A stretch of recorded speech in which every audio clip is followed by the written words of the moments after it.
You said sleeping with tons of women hurts your soul. How so? It just draws on you, man. In what ways are you a control freak? In what ways am I not? And I think that's probably one of the reasons why I like mushrooms, because it forces you to just like not be in control and just go with the flow. And you said you set your life up in a way where you're in complete control almost all the time with no chance of actually getting hurt. Yeah, well, I did that with women. I think Jessa f***ed me up a little bit. One of your past girlfriends. I mean, I was really in love with her.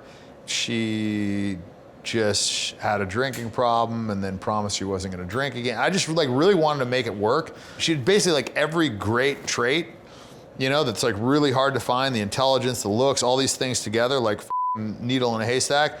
And then everything else was shit. Like trust issues, daddy issues, like all the bullshit. I was just like hoping that there was a way that I could make it work because she was so good in these areas that I cared about. You like want to marry her? No, I wanted her to not be a shithead, and then maybe I would have married her. I would have probably married her. But yeah, I think she f***ed me up, and then I basically created a situation where it was impossible to be hurt because I had so many women that they were like interchangeable, like a pair of tennis shoes, you know? So it's like a situation where it's like almost impossible to fall in love, and it's difficult to have like real connections, and also you kind of like push away more of the like girls that you would want to have a relationship with. And why? Because they're usually not gonna like indefinitely put up with you a bunch of other girls. You said sleeping with tons of women hurts your soul. How so? It just draws on you, man. Like it just, eventually you get in the spot where you're like dating all these women and it's like they all want part of you or your time or whatever, and so you get like pulled. And you said, I unfortunately didn't have that happiness from within. I didn't like being alone. Well, I think I was giving advice to guys in there. I was saying, you know, the healthy option is to be like happy on your own where you don't need anybody. That's really the answer. It's just a hard place to get to, and I was certainly not at that place. Are you today? I would say I'm pretty close. Yeah, I don't like need anybody right now. You said being famous and becoming a sex addict is like owning a bar and becoming an alcoholic. Why say you're a sex addict? I mean, dude, if you're having sex 3 to 4 times a day and you feel like that's kind of like the minimum of what you need, you got a problem.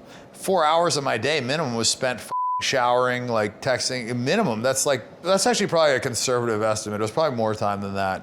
Because like managing relationships, like flying girls out, vetting girls, making sure this girl's not a catfish. I mean, it's like a job, dude. Did you seek help?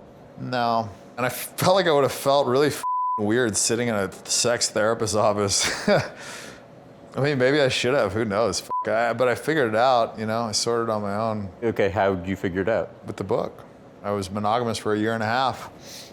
And then I didn't take the shitty road with my ex. I let her go and didn't drag her through the mud, and I didn't cheat on her. I never lied to her, and I had a lot of opportunities to hot girls, and I passed. Explain how your video guy Jay would tell girls what you're looking for before they would ever meet you.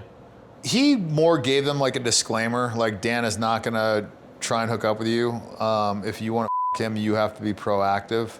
And so for me, like I think this is one of the reasons why like I avoided any like bullshit, you know, like any like sexual harassment, any of that stuff, is because I never hit on girls. Like the guy that goes up to a girl and is like, oh, hey, you're beautiful, can I buy you a drink? Like that guy's never gonna get like that dumb shit does not work, okay?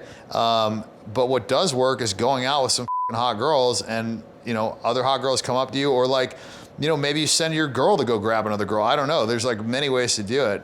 And so because of that, women were hitting on me, and because they were hitting on me, then when they finally hooked up with me, they felt like they accomplished something. It's actually more fun too, and I feel like the girl's more into it when she's like aggressively trying to get the guy. How about longest you've gone without sex since you've been famous?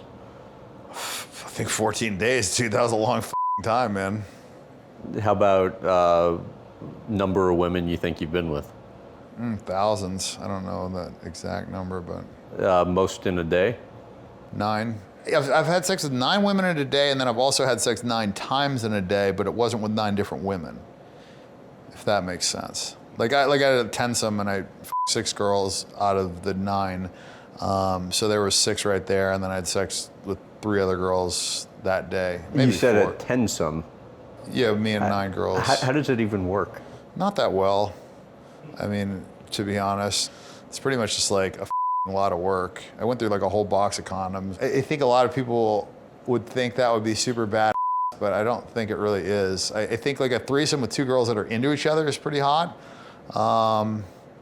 But otherwise, I just prefer to have sex with one girl, focus on her, and then have sex with a different girl. And that to me is better than, some crazy orgy zoo. How often do you have unprotected sex? I wore a condom, I think, almost every time for like the last, like before my monogamous relationship, like every time. Unless you're in a monogamous relationship, you use protection? Then I was just like, well, I mean, I knew she wasn't hooking up with any other guys, and I didn't plan on hooking up with other girls. So. But so now, because you're single, you aren't having unprotected? God, I've been a shithead this lab, I'm not gonna lie. But I'm going back to condoms. So does that freak you out at all? A little bit, but I mean, I'm getting my blood work done, so, I feel good. Any STDs ever? Yeah, I had ureaplasma and mycoplasma.